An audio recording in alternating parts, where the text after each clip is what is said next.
Welcome to Embargoed, a podcast featuring intelligent talk about sanctions, export controls, and all things international trade for trade nerds and normal human beings alike. I am one of your hosts, Brian Fleming. I am here, as always, with my friend, colleague, and co-host, Mr. Timothy O'Toole. What is up, Tim, on this lovely spring Monday morning? How are you?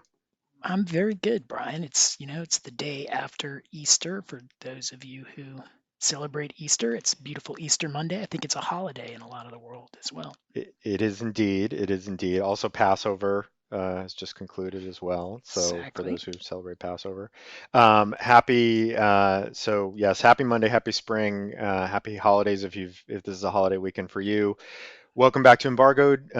Thank you for joining again. We have an interesting episode this week. I think, as typically occurs at sort of the last moment, we had some late breaking news that we're going to have to tackle sort of right away. So that's we've kind of re-engineered the outline, the agenda for this week to accommodate that as we have to do quite often these days. So why don't we just get right to it? I think so just with the normal upfront comments that we're not giving legal advice, we're not sharing any confidential information, and in all opinions on this program are mine or Tim's. If you don't like them, they are solely our fault. And if you are a fan of the pod, please subscribe. You can find us anywhere you get your podcast content. Please give us a rating, hopefully a 5-star rating. And please keep comments, feedback, questions, topic suggestions coming. We do appreciate that. And without further ado, I'm going to jump right into the roadmap. So we have one big topic that I alluded to already that we're going to cover at the top, which I think is going to be will be a fairly meaty, substantive discussion about the talks that are starting this week in Vienna relating to having the U.S. come back into the JCPOA, what we've been calling JCPOA 2.0. So obviously is of major significance, and we're going to spend some time talking about that at the top. And then we are going to proceed to cover the remainder of the topics in lightning round fashion. We had planned to do an all lightning round program, but I think JCPOA 2.0 kind of upended that. So after that, we're going to cover Hong Kong and China. We're going to cover Burma again, Belarus, the ICC, potentially for the last time, and a recent OFAC settlement with Nordgas. And that'll be our program for today. So anything, Tim, before we launch in, or are we ready to roll here?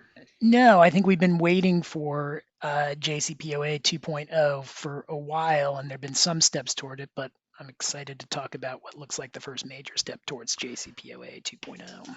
Yeah, so why don't we jump right in? So that's obviously, as I just said, topic number one is the talks that are going to commence this week in Vienna, I believe tomorrow. Today we're recording this on Monday, April 5th.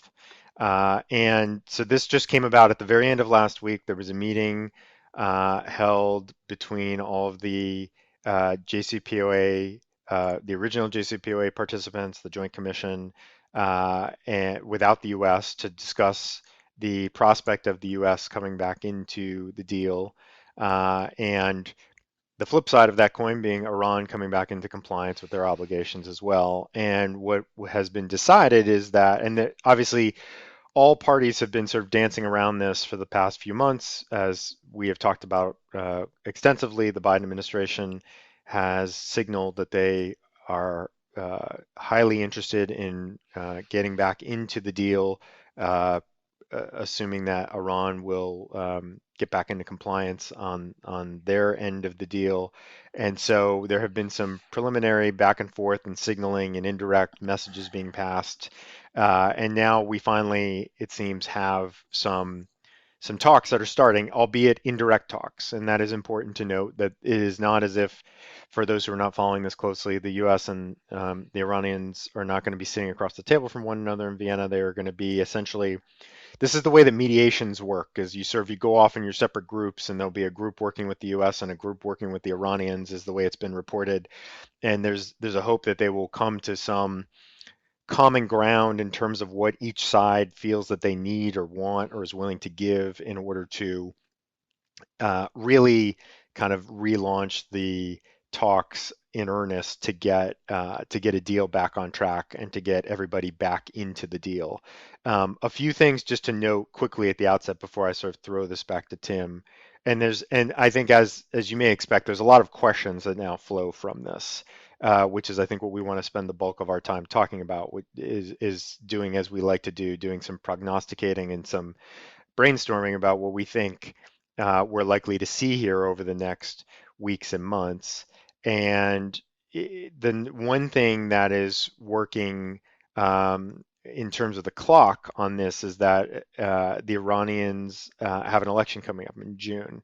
And I think conventional wisdom and most of the policy experts who scrutinize this closely think that there is going to be high motivation on the Iranian side to get something agreed to and done before the election, so that for a few reasons. One is to show some progress and hopefully either be able to demonstrate that sanctions have already been eased to some degree and more may be coming, and to be able to credibly claim a win for the Iranian side perhaps before the election. Obviously, there's also just that sort of potential chaos that could ensue if if the election results turn out to sort of flip control of the government and there's an entirely new team and perspective could be coming to the table by the summertime. So that's also a bit of an urgent matter on the U.S. side. Obviously, with the Biden administration still very fresh, with still a lot of resistance to this deal in Congress and in other pockets of the government. They need to kind of tread carefully here to not be appearing to give up too much, I think, to get back into this deal. That being said, I saw a quote from a senior administration official, although not attributed, but certainly an on-the-record quote that said, "Look, maximum pressure under the Trump administration just didn't work. And we think that it's time to sort of jettison that approach and to rethink what we had started, several years ago under the Obama administration, which is this deal and moving toward a non-nuclear Iran and perhaps seeing what can be changed and modified to improve the deal from our perspective and from perhaps everybody's perspective." And so that I think is where things stand at the moment. And of course, the first big question for you, Mr. O'Toole, is, so number one, what are your reactions? And number two, thinking about what has been, there was a lot of discussion about what was trying to be sorted out here is what are some initial mutual steps that we could see from the US and from Iran that are going to lead us back into a deal that may still be coming. And obviously, on the U.S. side, I think it would be sanctions relief. On the Iranian side, it would be, are they going to stop enriching uranium at the rate that they are currently doing so, and working on centrifuges and other things that are of concern that are clearly not consistent with their obligations under the deal, the original deal.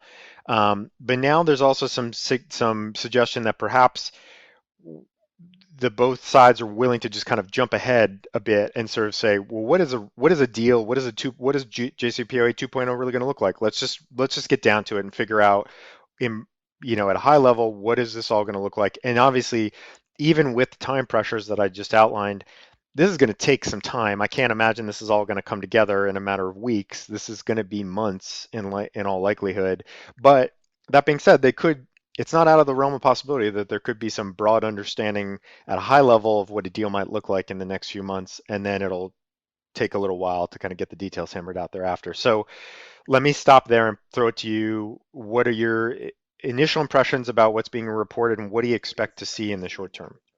So I guess my first impression is that the politics here is important for both sides. So on the one hand, I think from the U.S. side, um, President Biden does not want to look like he's giving in to the Iranians, and certainly not giving in to the Iranians when they are not in compliance with their nuclear obligations. Now, from the Iranians' perspective, they were in compliance with their nuclear obligations when the U.S. was in the deal, and they only went out of compliance with them when the U.S. left the deal. So I think they would debate, how much at fault they are for not being in compliance with those obligations. But nonetheless, I think from the U.S. side, President Biden doesn't want to go first because he wants the Iranians to commit first to returning to compliance with their nuclear obligations, which was the premise of the deal.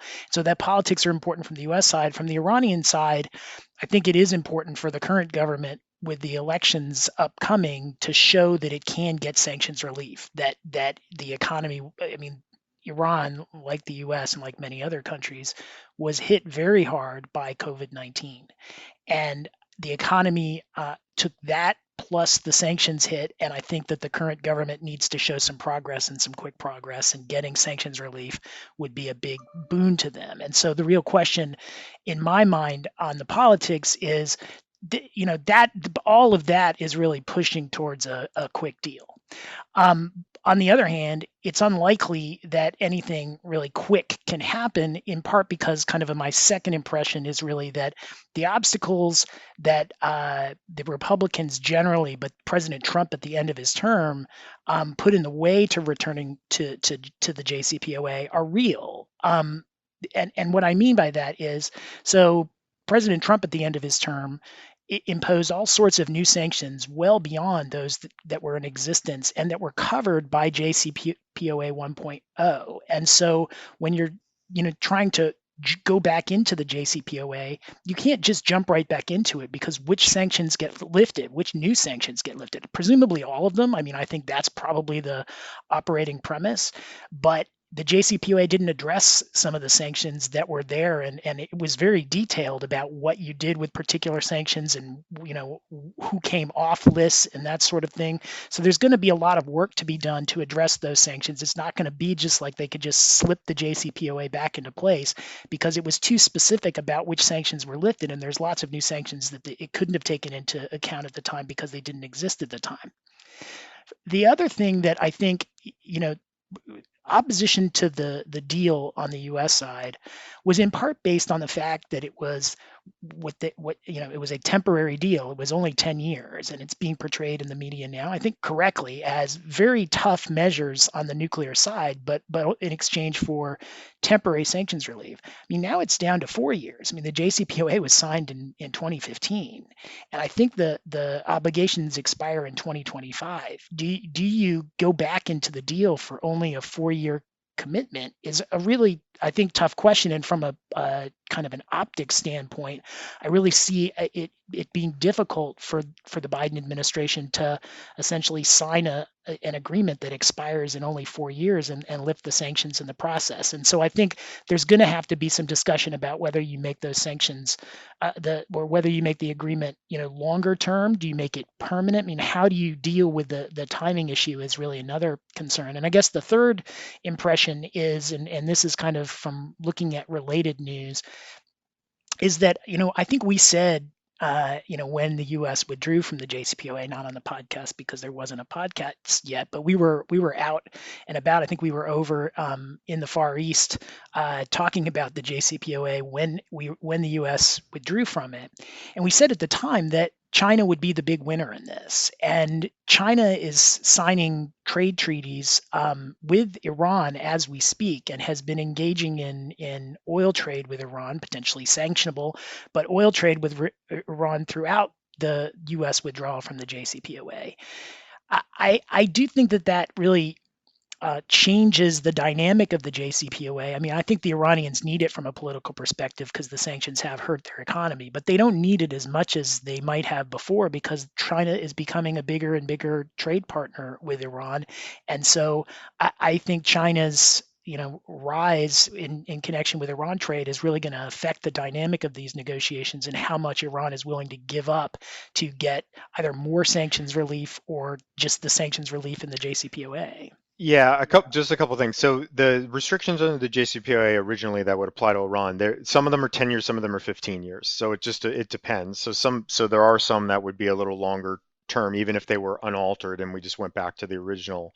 But I agree with you. I think that given that there's kind of an ability to reset a bit and rethink, I think that is clearly what's going to happen, is that a lot of this is going to be rethought. And not surprisingly, I would imagine the Iranians and the Europeans, quite frankly, who were livid when the U.S. pulled out of the deal in 2018, are going to want some assurances and some other, leverage perhaps against the U.S. that if if 4 years from now or 5 years from now we're under we have a Trump acolyte that's in the White House who is going to come back and say, no, the second deal was even worse than the first deal. I'm pulling us out again, then there's no, we're kind of in boy who cried wolf territory here, and there needs to, I would imagine, be some legitimate assurances that that's not going to happen again. So I think that is a significant complicating factor you have to keep in mind as well. And then to the second point you made about China, which I think is a very good one, let's keep in mind though that is not going to tell the whole story in terms of the Europeans, because as we know, the Europeans are more closely aligned with even though there's the blocking statute and all the other things are in place now to sort of formally, rebuke the U.S. approach to secondary sanctions with respect to Iran. As we know very well from our clients and from all of the issues we deal with on this front, the Europeans are pretty well aligned with the US in that they're not going near Iran at the moment because they're too fearful of being cut off from the US financial system.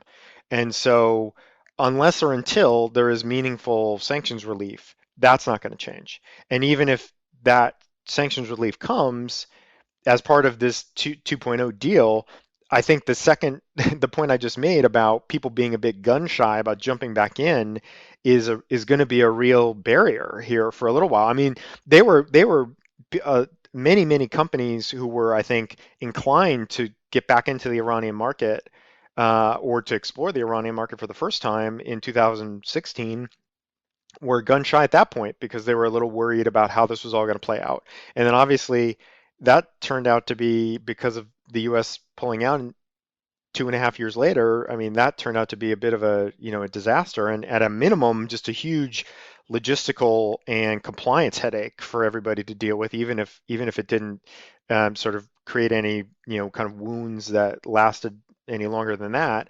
And so I think if we're looking at another go round of this, there's going to be some real soul searching. Now, as we know, if companies think there's money to be made legally, they're going to weigh the risks and they're going to decide whether they can live with that or not. And so I think that there's going to be a lot of that. I just think it's just going to be that much more complex and that much murkier at this point. And I think in the short term, I think you're right. I think the assumption has to be that we're going to revert to a position that is pretty similar to where we were pre 2018, where all of the sanctions that have been lifted via JCPOA 1.0 are gone, and everything that was additional that was added in the last 2+ years is also going to be gone eventually. I don't know what the phasing of that's going to look like. I don't know if some of that comes off sooner or later or how they're going to sequence that, but you have to assume that's probably where we're going. But I think, again, half the battle when you lift secondary sanctions is convincing those people that are in the crosshairs potentially for those sanctions that they're safe to pursue these opportunities. And I think that is going to be a much trickier thing to do, I think, the second time around. Yeah, I mean, I think there's got to be, and I don't know how you do it, and the politics may be difficult, but I think there's got to be some type of withdrawal only for cause mechanism that is put into these deals, that where essentially you're in unless you can show cause that somebody is violating the agreement, and that will allow you to get out of the agreement, and maybe some sort of monetary penalty for early withdrawal that's significant enough that it'll stop anybody from withdrawing from this, because the deal doesn't really work if companies feel like it could change any minute, because there is, as we know, a lot of investment that needs to be put in to get into the Iran business, because the companies that do this, especially if the JCPOA 2.0 is like 1.0 in the sense that the U.S. sanctions, the primary sanctions that apply to U.S. persons against Iran, don't get lifted. If they don't get lifted, which I'd find it shocking if they would, if lifting the primary sanctions was part of any new deal. Assuming that that's the case, any European company that wants to go into Iran is going to have to expend substantial resources, not just developing a network in Iran and doing all the things that you have to do to get into a particular country, which are expensive in and of themselves, but the compliance costs are going to be relatively large because you have to make sure that you're only doing business in Iran in a way that doesn't involve a U.S. nexus that could get you sanctioned. And so, who is gonna go to that sort of effort again when you have an example 3 years before of one party just unilaterally withdrawing because the politics change? It seems like the idea that this would work is really only viable if there's some sort of serious mechanism that prevents without cause unilateral withdrawal. And I don't know how you do I it, but mean, I think it's got to be yeah, I pretty mean, I think in theory that makes sense, but I can't imagine the U.S. ever signing up to something that would be punitive and potentially against their interests if there was some, for policy reasons, there was some reason that they would want to withdraw again. And maybe that's the catch, right? Or there's the rub. But at the same time, this was always going to be, it was going to rise and fall on sort of the good faith of all of the parties involved, right? And there was going to have to, and again, the the the the problem or the way that this was forecast originally was there's got to be mechanisms to ensure that the Iranians are keeping up their end of the deal, and the idea that one of the other parties would unilaterally withdraw was not really in anybody's mind, and now here we are, and now that's an extra complication that needs to be sorted out. So we'll have to see. I don't know. It'll be fascinating to see how this plays out over the next couple months. One other thing, maybe one last thing that I want to throw out to you to contemplate here. We still hear a lot from companies that they have some opportunity that comes up that's maybe an indirect, business in Iran or some kind of Iranian connection that's coming up. Some of these they just kind of come up in the normal course of business, right? They're not necessarily looking for these. They come up, and then the question quickly turns to, well, what is the secondary sanctions risk? What is my risk here of being subject to blocking sanctions or perhaps one of the lesser sanctions depending on the circumstances? And one thing that I know that I recall sort of clearly from the lead up to JCPOA 1.0 is that there was, I think, a general understanding and feeling that the U.S. was not going to, in order to sort of keep the good faith negotiation ongoing, they were not going to be aggressively pursuing folks versus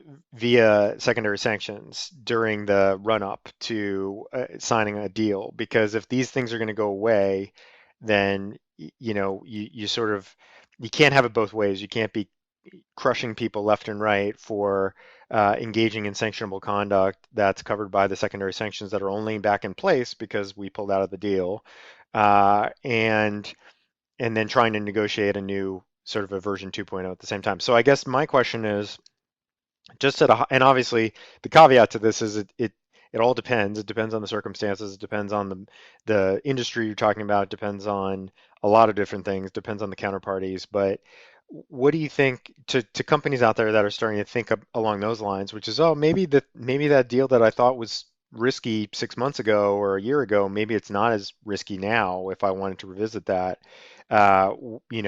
Again, we're not giving legal advice. If you have real questions about this, you have to please call us offline. But just as a general matter, I think this is an interesting one because I think that we're coming into that zone where there's likely to be lighter enforcement when it comes to those. And we haven't seen a ton of enforcement in the secondary sanctions realm anyway. It's there as a deterrent and it works as a deterrent, we know. But the idea that companies are going to be sort of factoring this in now, at least for the foreseeable future, before we have clear guidance on what's next. What are your thoughts on that?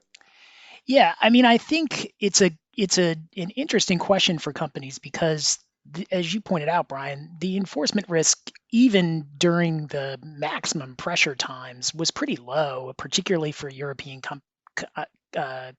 companies that were not engaging in the oil sector.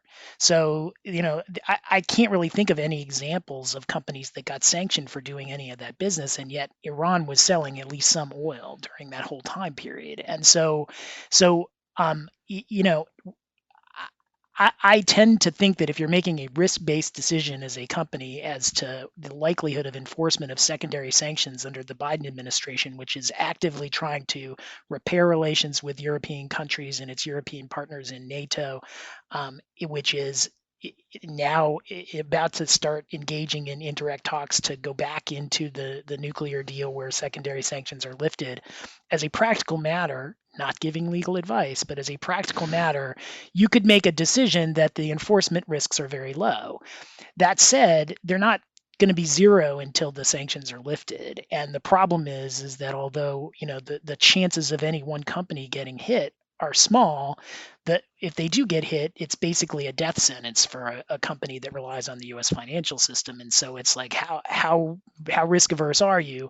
If you like to let it ride on the on the 11, then go for it. But it is because I do think that the enforcement risks are very small right now for pure secondary sanctions violations. But Yeah, but you I wouldn't already want to do it if it was my company. right, and as you already pointed out, I think there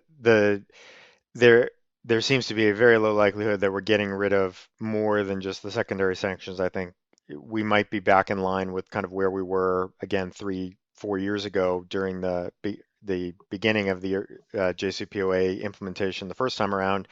And if that's the case, even if you can operate, even if you're a totally non-US business, so you're based outside the US and you're employing non-US people by and large, you're still running the risk that you could involve a US person, whether it's one of your own people, an agent, a bank, etc. And then all of a sudden you're still looking at big penalties potentially. So it's not as if your compliance it's not as if your compliance issues go to zero or go away. They don't, and they probably never will with Iran, at least not in our lifetime as things are going. But I think it is an interesting question to sort of entertain, and I think we have a sense that companies are starting to entertain that now as these talks are actually starting to happen, and the prospect of a 2.0 version of the deal becomes a bit more real. Yeah, I mean, just a final thought on that, and we'll actually circle back to it at the end. But I mean, it is going to be complicated for companies to make this decision on the fly, because while they can say we're willing to take a secondary sanctions risk, a lot of companies don't quite understand what a secondary sanction is. And so, as we'll see at the very end of the lightning round, I mean, there's a company in Italy that's just got in big trouble a couple of weeks ago for trading with Iran, but from Italy. And I think from their perspective, and OFAC even seems to suggest that in the settlement agreement, they didn't really get that by selling from Italy to Iran, that they were creating a primary sanctions risk, but it was U.S. origin goods. And so they probably got it given some of the things in the other facts in the discussion, which we'll get to, but nonetheless, I mean, OFAC recognized there that there's a lot of misinformation about when the primary sanctions apply, and just having U.S. origin goods that are re-exported to Iran apply, and those won't be affected at all by the JCPOA. So there'll still be a lot of risk for European companies, even the ones that know what they're doing after the JCPOA. But there's a lot of misinformation out there. I mean, that's been my experience. I know it's been your experience over in Europe about when the Iran sanctions will apply in the first place. And so as I said, I think the likelihood of a secondary sanctions enforcement action against a European company for doing business in Iran while the new JCPOA is being negotiated are pretty low, especially outside of oil. But I still wouldn't do it. And I think it'd be crazy risky for a European company to just make that decision kind of on the fly without a real examination of what their risks are. Right. Okay, so we'll leave things there for now. That's obviously an item we're going to monitor very closely. I'm sure we will be back on this before too long as potentially the indirect talks turn to direct talks and we get more information to help us understand what this may all look like and what the implications are going to be for companies around the world. But we'll leave it there. And that is the only, as I said, the only sort of full topic we're going to cover today. Now, the rest of the program we're going to cover in, wait for the sound effect, lightning round fashion. So with that, let me toss it back to Tim, and let's take um, a quick glimpse at what just came out from the State Department on Hong Kong. Absolutely. We've talked about this a few times, but under the U.S. Hong Kong Policy Act of 1992, the Secretary of State is supposed to report every year about what the status is of Hong Kong's autonomy that is guaranteed under the agreement with the UK that essentially turned Hong Kong back over to the Chinese government. And so on March 31st, Secretary Blinken submitted the first report from the Biden administration on this issue. And the Secretary of State is also required to certify, essentially up or down, as to whether Hong Kong's status warrants differential treatment under U.S. law from China. And essentially, that is a determination of whether or not Hong Kong is sufficiently autonomous such that the U.S. will treat it differently for export control purposes and for a number of other trade purposes. The Trump administration answered that question no, and I think on the pod we have talked about, what would the Biden administration, what view would the Biden administration take with respect to Hong Kong? And our view was that it would probably take a very similar position. And when you read through the report that came out at the end of March, I think that was perfectly confirmed. This report could have been written in some sense by the Trump administration in terms of the tone and the viewpoint. I mean, it's a very professional report, but it is really very scathing in terms of the PRC and in terms of Hong Kong's not getting the promised degree of autonomy. I mean, it goes through and it highlights various actions that the Chinese national security law has various effects that law has had on Hong Kong's autonomy. Talks about arbitrary arrests, politically motivated prosecutions of opposition politicians, activists, peaceful protesters. It really is, as I said, relatively scathing, a de facto ban on public demonstrations, and so it Secretary Blinken certified that Hong Kong is not sufficiently autonomous to be treated differently, and that was exactly the position of the Trump administration. So, in that sense, nothing has changed. That determination has trade consequences, but I think it also sends a signal that the sanctions program that relates to Hong Kong autonomy is probably not going anywhere anytime soon. Yeah, I don't have too much to add other than, yeah, newsflash, Hong Kong is still part of the PRC as far as the United States is concerned. Not surprising, as Tim has said. I think what's somewhat interesting here, and again, this is another topic that we've talked about a lot, is in some ways, I think from the time when the national security law was passed last year, targeting Hong Kong to now, and with all of the news reports that have come out, delays in the elections, cracking down on public demonstrations, on opposition party leaders, on other things of that sort. Um, there certainly China is not not only is China not backing down or being cowed whatsoever by the fact that the US has decided to take this step and to impose sanctions on some of the people involved in this conduct. They have in some ways almost relish the opportunity to sort of come hard at this issue and to deal with it. Again, they maintain it's a purely internal domestic issue, as they do with Xinjiang, which is another area that continues to grow worse and worse and get more and more kind of public scrutiny. And now there are many different companies that are kind of in the crosshairs there that are taking sides and that are being called out by China or by the US and people outside of China who have human rights concerns. And I think this I think goes back to a question that we have posed a number of times, which is, what is the goal of the sanctions program here? What are we hoping to actually accomplish? Because one could argue that we're exacerbating the situation, perhaps. Now, one could also argue that from a symbolic and moral and political standpoint, we have to do something.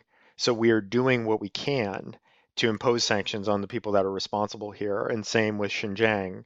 But again, what is the end game? What is actually going to potentially change behavior? And I don't know what the answers to those questions are, and I don't know that anybody really knows. But that's kind of where we find ourselves now with Hong Kong and Xinjiang in particular. And I think there are going to be, again, Taiwan, South China Sea. There are other issues with respect to China where we're going to see the same kind of thing bubble up and the same kind of response in all likelihood from the PRC. And so all I do is kind of throw that out there as kind of food for thought and to, as Tim said, this is not the sanctions program is not going away in part because it's not really doing much right now other than causing some individual pain for the people that have been put on the list perhaps.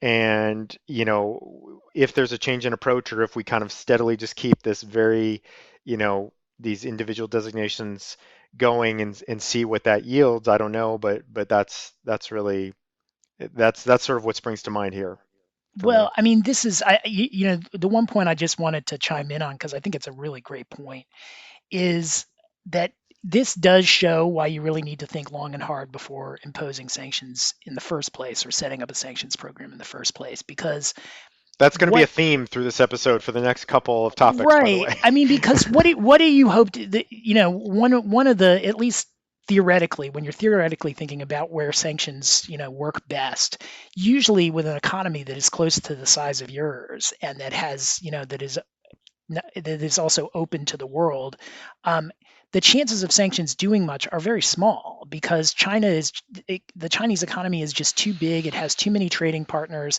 It's really going. It's always going to be hard to impose sanctions and have them be effective against an economy that large.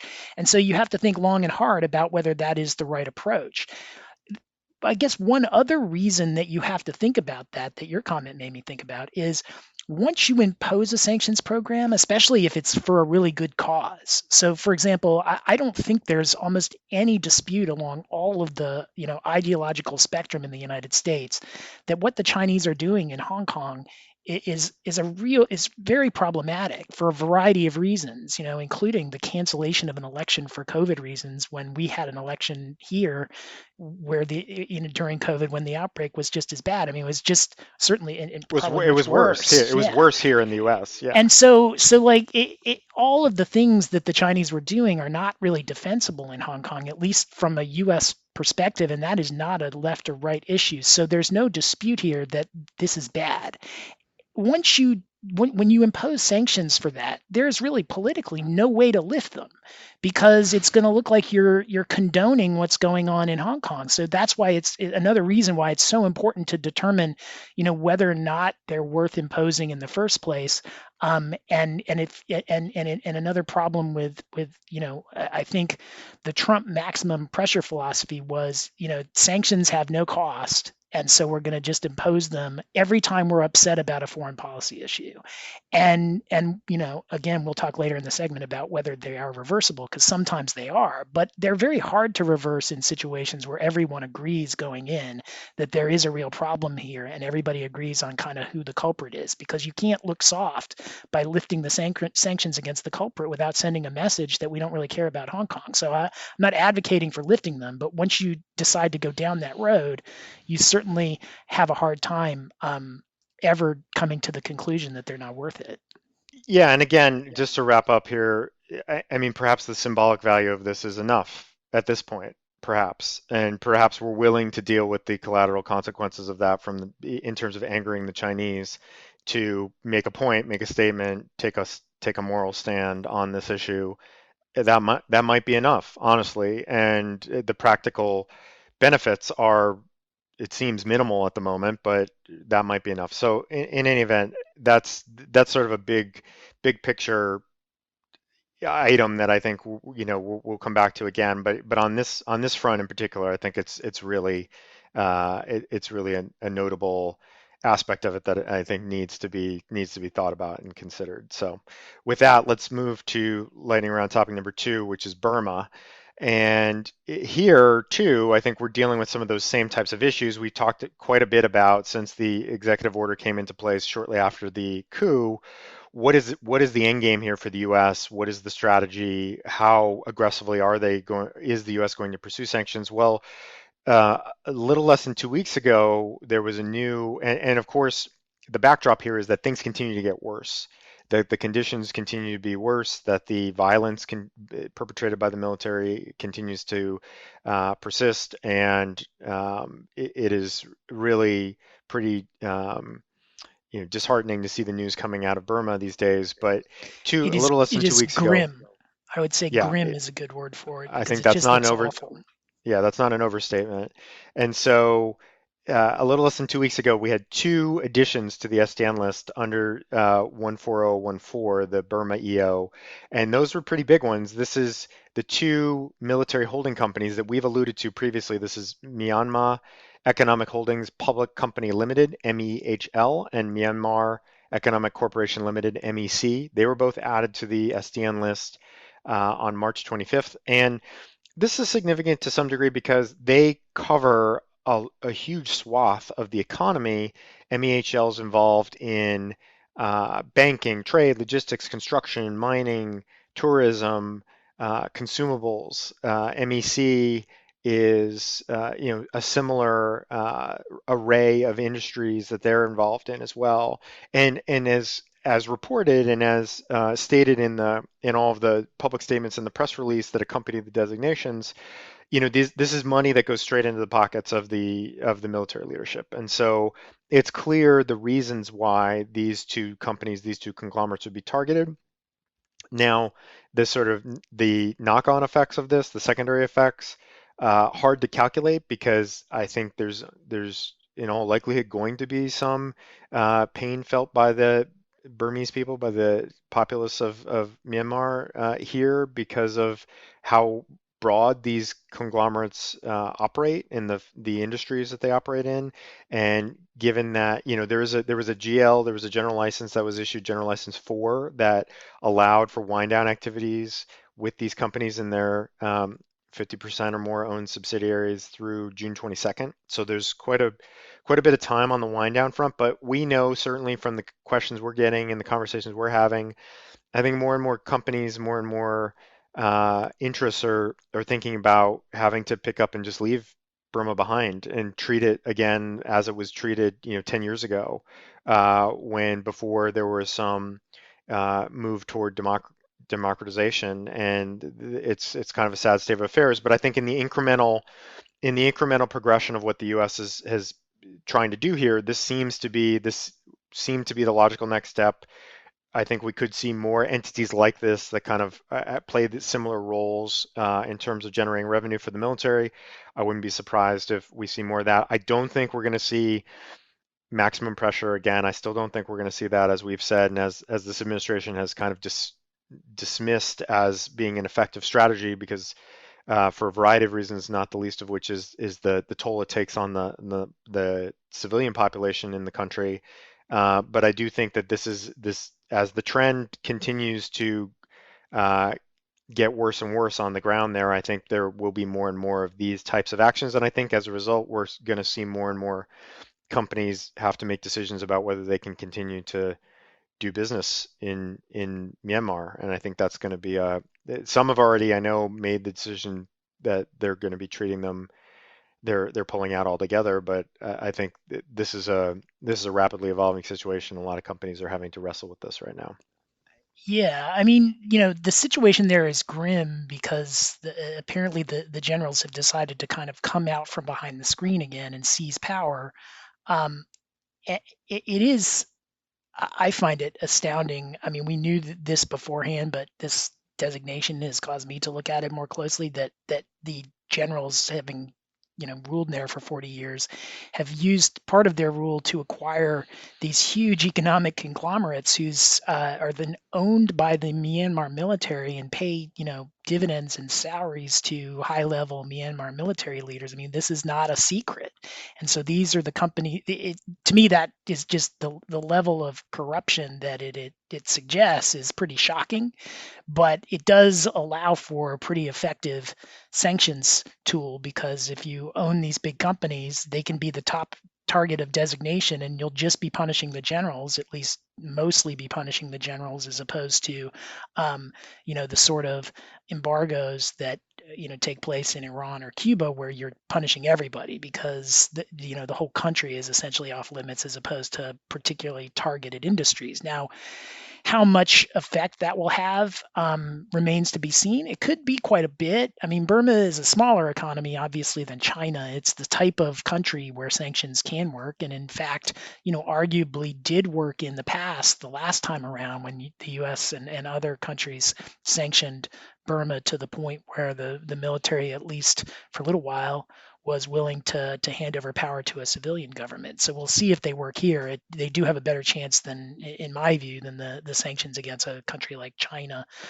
where the idea that the U.S. is going to sanction China into submission on any of these issues just does not seem very realistic to me.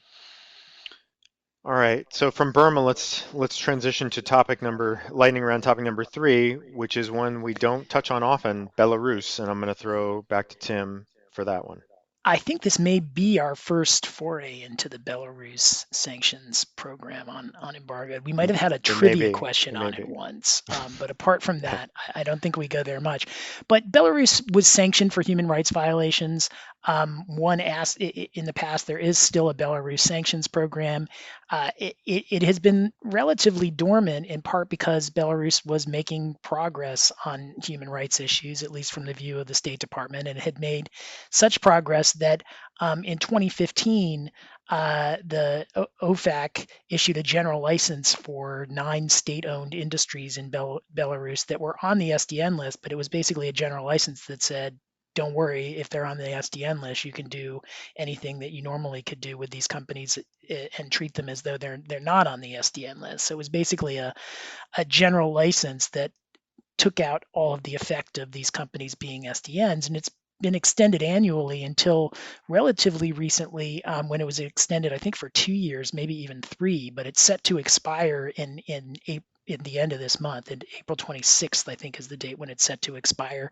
And so, because the situation has deteriorated, and I do want to emphasize that issue from the State Department's perspective. I mean, they called it arguably the worst point in Belarus history, with 300 political prisoners currently detained in Belarus. The State Department has decided that it is not going to recommend to Treasury that it reissue the general license, and essentially put these companies back on to the SDN list in not only continuing their listing there, but making that listing have the normal practical effect of an SDN listing. Now, oddly, or I guess probably there's a purpose here. They have not. Has been no decision yet not to renew the general license. So it's essentially states saying, we're going to recommend to Treasury this, but if you were to change your behavior, Belarus, in the next few weeks, we could reverse this step. And so, the State Department has now called on the Belarusian authorities to take the step of lifting these sorts of political human rights violations, and has outright said that that could affect the decision as to whether or not these companies come, the general license gets extended. So we'll have to wait and see, but I think it was an interesting step, and one that is, it seems like they're trying to use this GL as a carrot and to do it in advance so that they can try and get some effect out of it.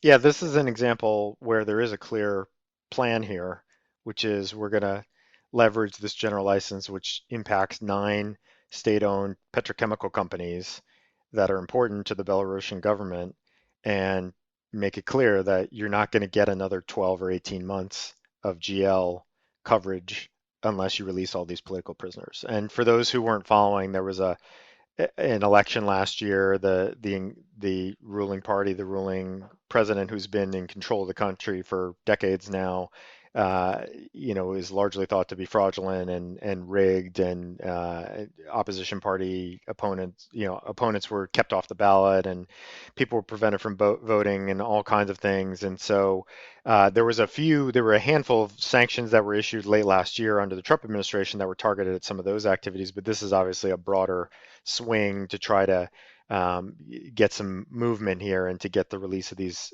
political prisoners and get some actual change in behavior. So we'll see. Again, it's a pretty targeted action, and they're on the clock. There's 3 weeks until this general license expires. So I think by the time we record our next episode, we'll know one way or the other whether it has been extended and reissued, or whether perhaps reissued only for a shorter length of time. I think it was 6 months originally, and then it had ballooned up to, the most recent was 18 months. Yeah, it was And October so, 2019 yeah, to so it's April 2021. exactly. So it was about this one was covering 18 months, but seems unlikely that they'll get another 18 months given where things are now. But we'll see how that plays out. And obviously, this is pretty consequential for anybody who's got dealings with any of those companies, or more broadly with Belarus, because it could signal that there's going to be some increased scrutiny and activity there from a U.S. sanctions perspective. So, Yeah, I mean, uh, very surgical use of the sanctions power here. We'll see if it works, but it is, yeah. they know what they want to do. They have one goal in mind.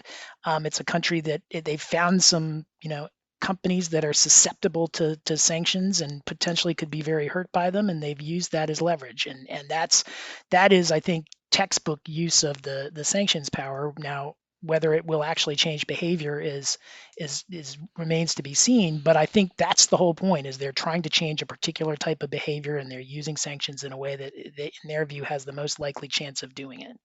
Yeah, surgical is a good description for it. I think that's exactly right. So with that, let's move on, and so we'll be back to check on that, I'm sure, in a few weeks once we come April 26th comes and goes. To that, let's go to lightning round topic number 4. Only 2 topics left, and this is one of our favorites. And like I said, this may be now the last time we talk about this one, which is the executive order targeting the ICC that we talked about quite extensively, most recently in the context of the lawsuit that was filed, where there was a preliminary injunction that was granted to the Open Society Justice Initiative and some lawyers who wanted to continue working with the ICC but felt that they couldn't under the current sanctions program. And on April 1, President Biden signed an executive order that rescinded and revoked the existing executive order 13928 that was put in place by President Trump last year. I think at the time, my prediction was this one might get issued and never used, and then it would go away under potentially a new administration. So I was wrong, but it did only get used for the two individuals, the prosecutor and the other high-level ICC official, who are now obviously no longer subject to sanctions. Those have been lifted by revocation of the executive order.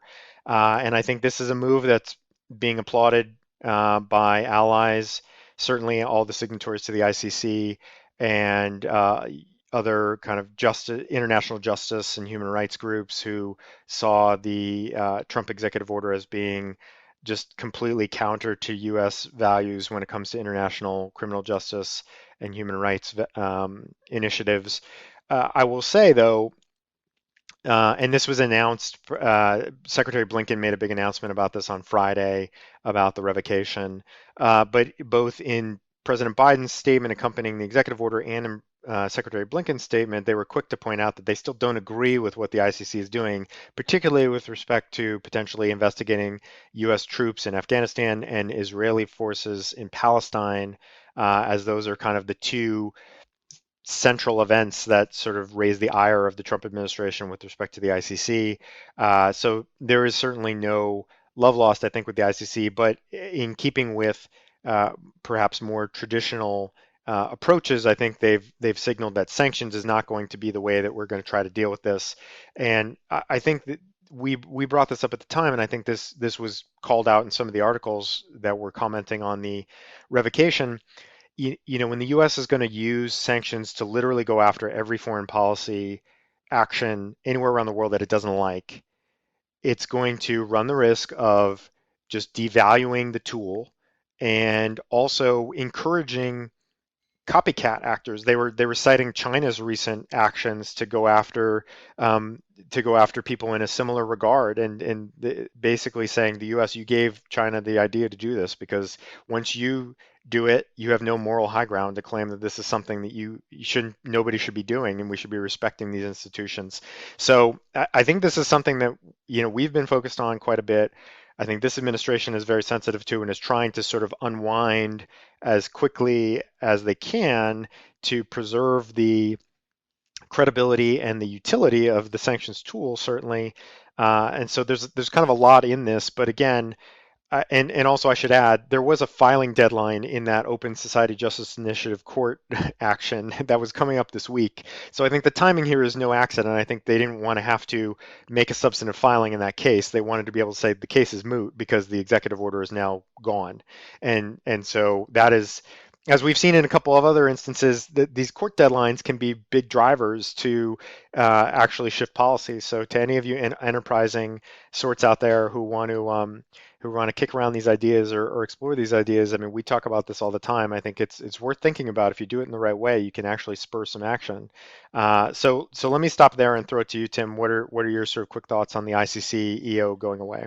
So, I mean, I don't think I've been shy about this. I've thought all along this was a stupid sanctions program, a stupid executive order. It never should have been issued. It was a poor use of the sanctions tool for all the reasons that you just said, Brian, including the fact that, copycat actors who never wanted to comply with international norms at all can use it in their own right to resist much more traditional exercises of the ICC's jurisdiction. But getting back to a point that we were making earlier, it does also show how hard it is to do away with a sanctions program once one started. I mean, I don't think there was any dispute among the Biden administration that this was a stupid program that never should have been issued in the first place. But if you read their statements, you have to look how carefully they go out of their way to say, but by doing this, we are not agreeing with the ICC's exercise of jurisdiction in the following places, which was the dispute that led to the sanctions program in the first place. And so, on an issue where there's lots of agreement about the underlying policy, is the ICC doing something that the U.S. thinks is beyond its jurisdiction? The answer was yes in the Trump administration. The answer is yes in the Biden administration.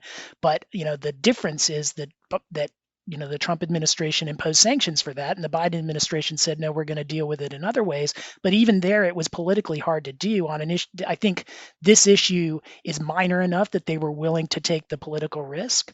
But there's going to be other issues like, China and Hong Kong, where I think the Biden administration would not have imposed sanctions in the first place. They might have tried to look for a different tool. Maybe they would have, but but once those sanctions are there, there's just too much political heat to be taken for doing away with a program, even though it has very little chance of being successful. And so there, I think it's just a great example of how hard it is to undo even the most ridiculous of sanctions programs. Yeah, I think that's all agree with all of that, and I think this one also had the added benefit of not being that politically costly and also scoring some brownie points with our allies who were deeply sort of offended and displeased with the fact that we had done this in the first instance. And so again, in the name of building bridges and sort of strengthening ties to traditional allies, this is kind of an easy one. This is sort of low-hanging fruit from that perspective. And you're right, though, it did take 2+ months, and I think was only happened last week because the court deadline was coming up, but in any event, it's now done and presumably will stay done again unless uh, 4 years from now we're back under an administration that is ruled by a Trump acolyte who says we're going to throw sanctions at everything that we don't like anywhere around the world. Well, on the political, just real quick on the political issue, I mean, I agree with you that this is one that seems outside of public,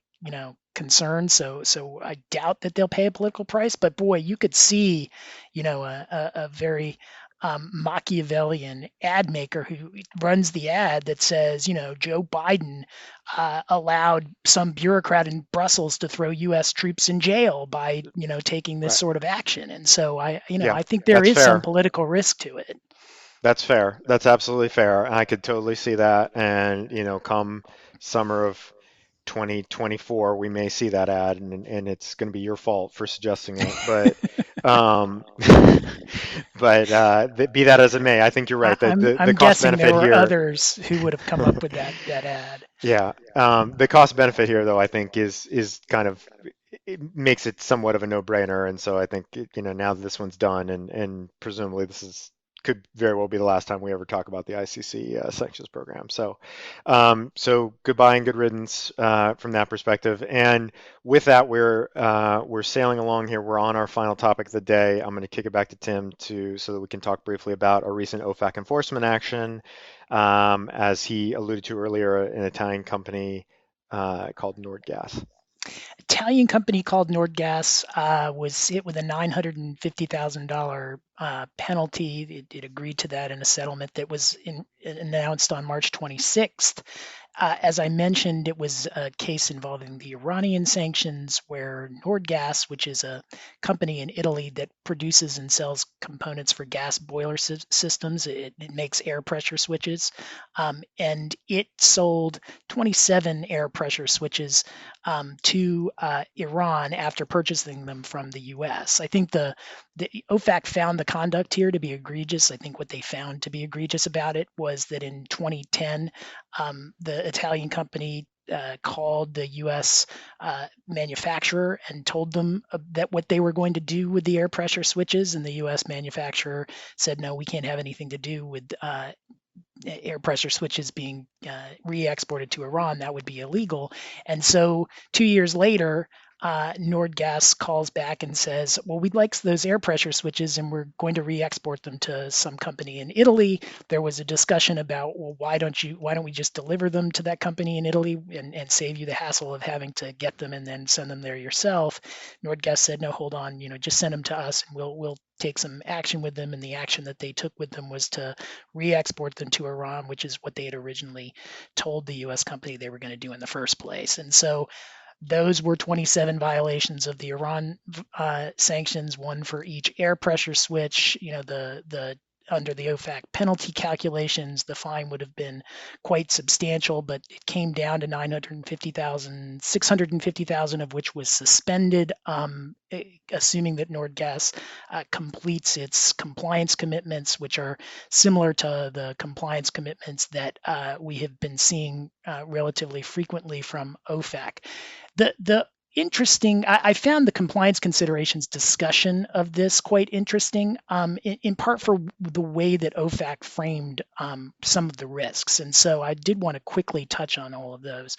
I mean, this action, according to OFAC, demonstrates the risks that foreign companies assume when involving U.S. persons and goods procured from the United States in dealing with U.S. sanctions jurisdictions and entities.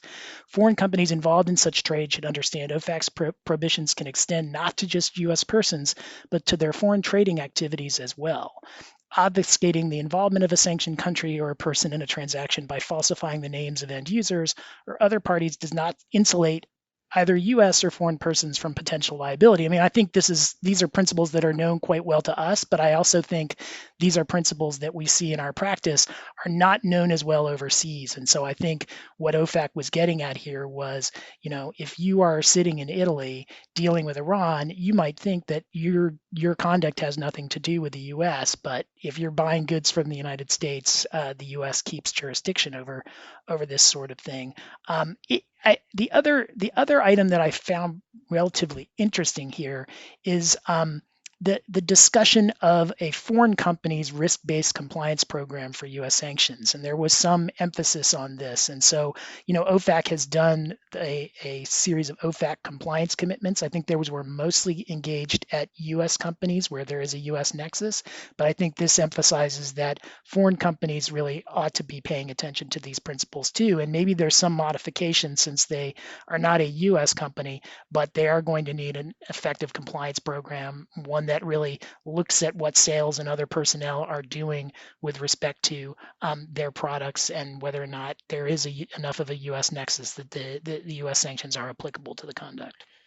Yeah, I just have two comments to add really. One is sort of what Tim started talking about, and I'll take the flip side, which is not only from the European or the non-US perspective, but from the US perspective, because as we know, the scenario, if wearing the hat of counselor to US company, or if you are sitting at a US company, the concern, the issue, and what keeps you up at night is that you're dealing with a client or a customer in a foreign country who's telling you that they're going to use your goods for one thing and they're lying to you. And that's essentially what happened here, right? Is that the U.S. company, the supplier, was lied to, and how much how much how many red flags have to be there that you perhaps miss, or maybe there weren't any in this case, for you to be on the hook for that. as well, because technically it is a violation for the U.S. supplier here. Now, they are not part of this, and to our knowledge, they were not assessed a penalty on their own because they are essentially the victim here because they were lied to by their foreign customer. But that's always the concern, obviously, is how much, if we miss something, when are we going to be on the hook, and are we going to be paying a big penalty here if we allow our items to go to Italy that then get re-exported to Iran? And how much, when should we know? When is the known or should have known? When does it become should have known, right? That's a very difficult compliance question that we get all the time in terms of assessing red flags, in terms of getting end user certifications and things of that sort. What's enough? There's no check the box approach. It is a holistic risk-based approach that you have to take. We say this all the time. OFAC says this all the time. And that's this one I think really drives that home. The second point that I want to make is the penalty. It is interesting to me that it is so light, quite frankly, because they are called out here. Norgas is called out for willful violations. I mean, this is potentially criminal conduct that we're talking about here. These were willful violations. They understood that they couldn't take these items and send them to Iran, and yet they are being, as Tim said, the base penalty amount was pretty substantial. It was over $7 million. The amount of goods that were at issue here was also pretty substantial. It was $2.5 million roughly, and they're going to end up paying, if they comply with their obligations under the settlement, with $300,000 penalty, and that's it.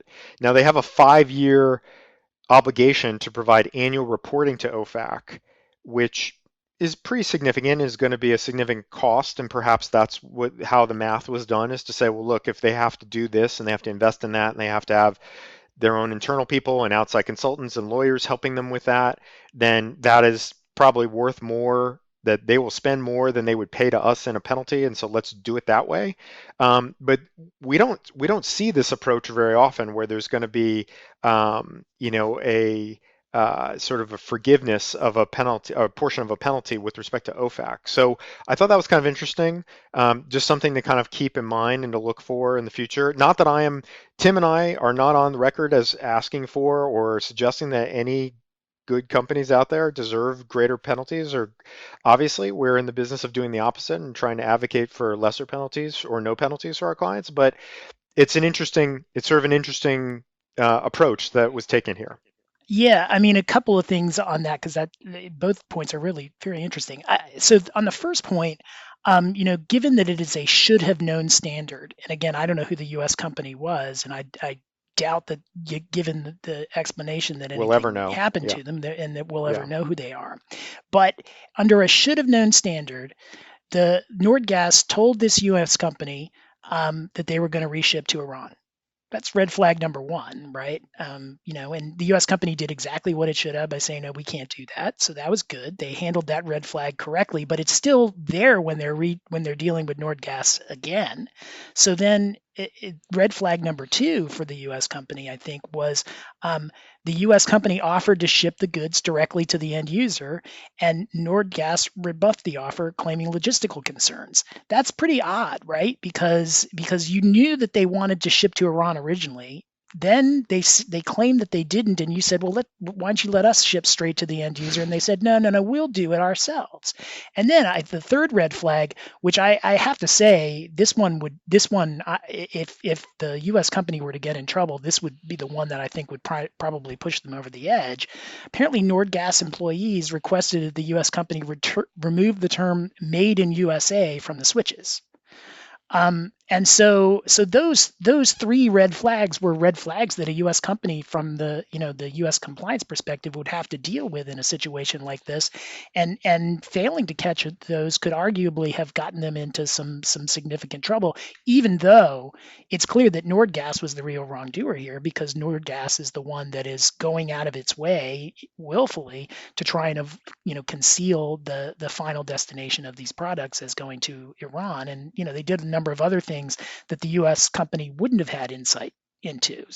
Just using code words, using deceptive replacement terms for Iran in correspondence and trade documentation with the company. So it was the Nordgas that was engaged in the most willful and problematic conduct. But under a should have known standard, just looking at it quickly, you can count at least three red flags that, from the U.S. perspective, that they probably, certainly on the remove the made in the USA label, probably could have done better on. And so it is a real dangerous situation when you're shipping overseas, especially after that first, once your trade partner mentions one time, we're going to reship to Iran. At that point, I think you've got to be on real guard with respect to what's happening. And then I think on the point with respect to cutting down the penalty, I mean, I think it's a very good one. I mean, I think the lawyers for Nordgas did a very nice job in getting a settlement that was well below what I think, given the conduct here, you would reasonably expect in a case like this one. Yeah, I agree with that. And reiterate what Tim said. I think these are for compliance pros out there. I mean, these are red flag. These are right out of the red flag playbook, right? So you want to study this one and make sure that your training and your people are well aware of these types of activities to the extent that they're not already incorporated into any kind of training or internal controls, because I think these are all pretty textbook. So with that, we will. That is our final lightning round topic. We made it through quite a bit in pretty efficient fashion today. So I think that is all we have for this episode. We will be back in. So this will be up sort of middle of the first week of April. We will be back again in 2 weeks with our next episode. I think TBD what we'll be covering the next time around, whether we'll be having guests, etc. But as Tim said at the outset, we're with springtime, with some springtime holidays past us here, I think we're all again feeling optimistic, feeling hopeful that indirect and direct talks can yield some progress on the JCPOA 2.0 front, and we will keep a close watch on all of this going forward. So with that, Tim, any last thoughts? No, I think we got through a lot today, and I think there were some themes that kept coming through on all of these. I think there was an Iran theme and a theme about whether or not sanctions should have been imposed in the first place that I think we'll keep coming back to. Agree. And hopefully by the next time we record, the Washington's Major League Baseball team will have played its first game. That we can only hope that'll be the case.